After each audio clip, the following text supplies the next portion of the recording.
the Table is a way of pursuing more than just healthy food, but also the community, relationship, and the sharing joy with friends. Here I am at Cure Organic Farm with my friend. I will get all ingredients here, including my husband's most excited grass-fed, grass-finished ribeye, and then bring them home, cook us an amazingly delicious, healthy meal.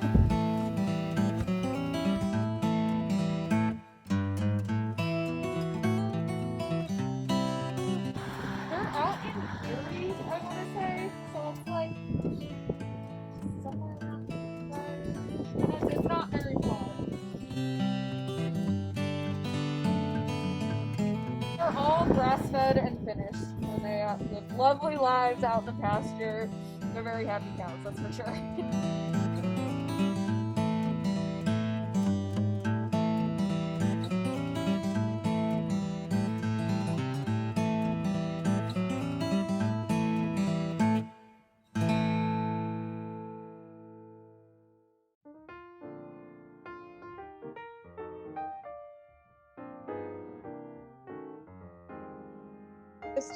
Our biggest challenges, of course, are our natural resources.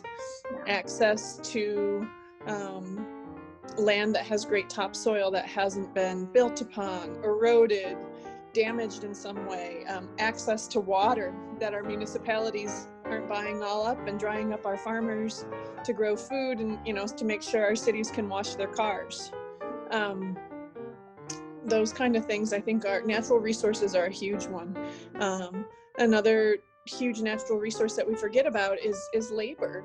Like actually people who want to do this physical labor, that have the mental capacity to do this physical labor, because it's kind of like an endurance sport. Not everybody can go run the Boston Marathon, right? Not everybody can make it through a farm season. Like there's some endurance that's similar issues. Specifically, to your question, what's the difference between organic and maybe conventional is, we have some really difficult calls to make when we have a lot of our pests come up on warm air currents from the Gulf of Mexico, right? So that's a lot of pests in the early spring travel on those warm air currents. And so depending on what the year is like, what the winter seasons have been like in their life cycle, how they've overwintered in other places, how the winds and how air currents move, we could get a huge drop of, say, like psyllids, or a huge drop of Mexican bean beetles, things like that. There are OMRI approved, organic approved pesticides to use out there. Most of them tend to be water soluble as opposed to oil based. And a lot of them are derived from plants like chrysanthemums, things like that. But the question is, so what do you do in order to create and maintain a healthy ecosystem and get that crop that you need, that you're counting on for lots of different reasons, to feed people, to bring money in for that season. Whereas, our conventional colleagues, they've got more of an arsenal, right? Like they've got different things they can go out and spray in order to kill all the bean beetles and things. We tend to, organic growers, while there's some of that at our disposal to use, most of us really think about, okay, how can we get the ecosystem to manage itself? Can we create a physical barrier for our plants? What can we put floating row cover, something on, create a physical barrier so there's not cosmetic damage? Can we crop rotate? Can we use sticky traps in order to get eggs, larvae, etc., to stick to these sticky traps instead of chemicals? Can we intercrop with multiple different plants in order to be a lure for certain bugs, in order to keep them away from our main crop? So if we're move them in a different location, how can I manage the ecosystem in order to prevent widespread loss?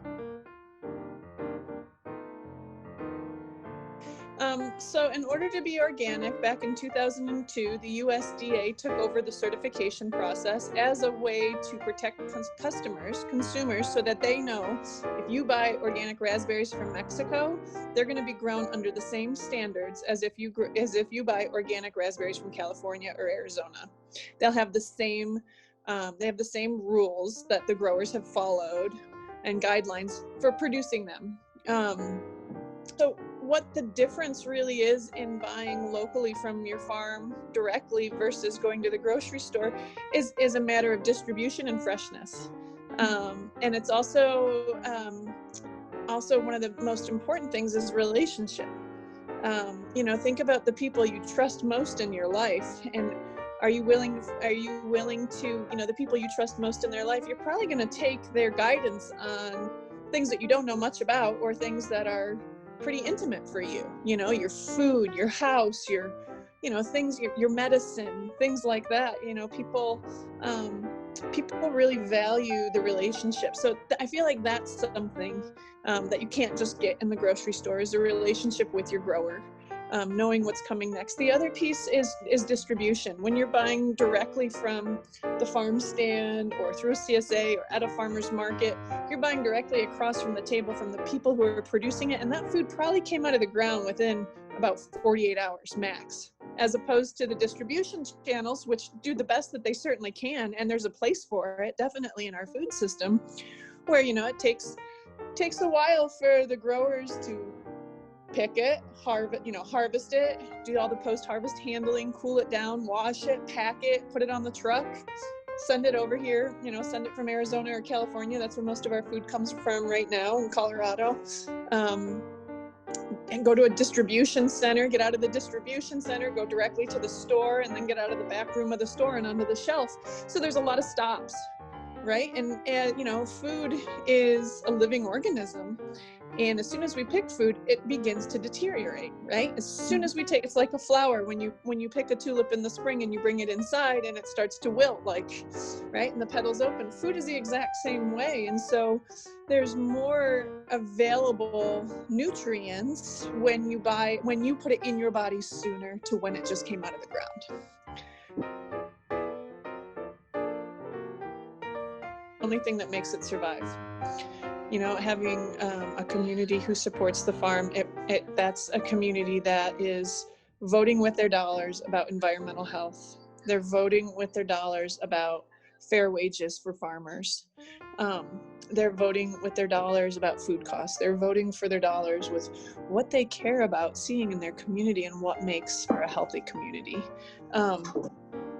That community and those direct relationships are there for when we do get hailed out. And I send everybody a note and say, hey, yeah, this last storm, I'm so sorry you guys have dented cars. It wiped everything out in the field. We aren't going to have anything except for carrots and radishes for the next 6 weeks while we replant and grow greens. Telling people that story so that they can be part of the place is what's really important, because people forget that there's risk involved in food, right? You go to the grocery store, everything's there, you get what you want, and you check out, and that's all you think about. But what about all the risk that every single person who's growing food puts out there every day? You go out and you put all this labor and expense into growing these things, but again, it's not really in our control. Weather can come through and it's gone. So having the community really understand the difference between sharing the risk and sharing the bounty, and that's connected, is super important.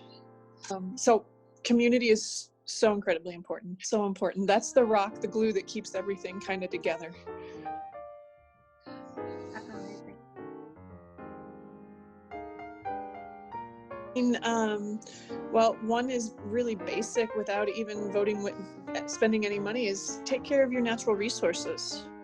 Take care of the environment that we live in. Think about the amount of trash and recycling and pollution and water use that each household has. Maybe think about living with some voluntary simplicity instead of unending consumerism. Maybe just start to think about how you live.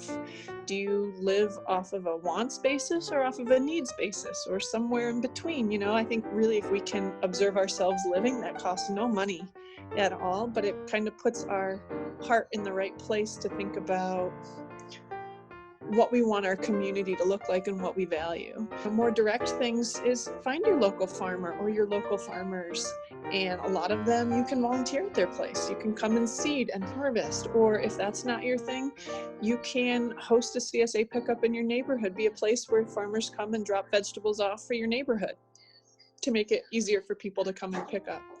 A lot of farms in our area have greenhouses and do early greenhouse sales for people's personal gardens. If you're a gardener, instead of going to Home Depot and buying your plants, why not buy it directly from a local grower right here?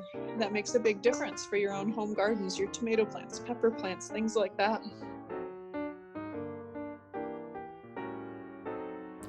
Assemble all ingredients from Cure Organic Farm.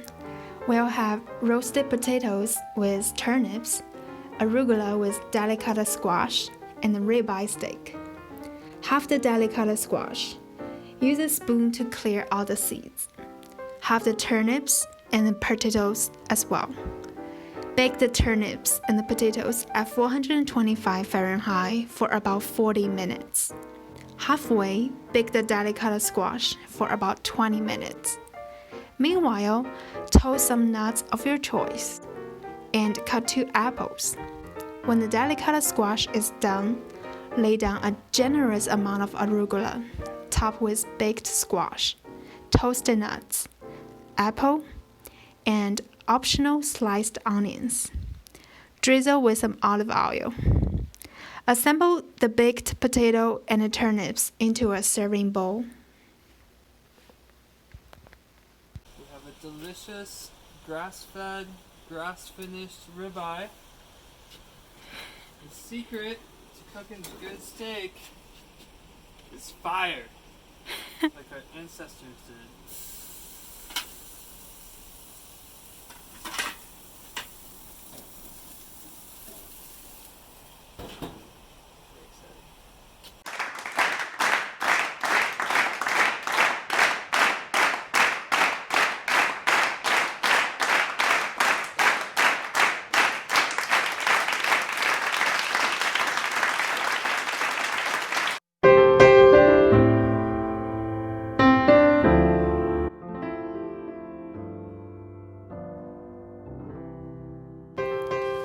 Like Anne said, people nowadays forget that there are risks with getting food. We're so used to getting everything from the grocery store. Supporting local farmers is not only supporting their lives, but also ourselves. Through the sharing of risks, we share the abundance, we share the scarcity. We learn to respect nature more and the people's labor more. We learn to be grateful when we have food on the table and learn to have compassion for the people who don't have food.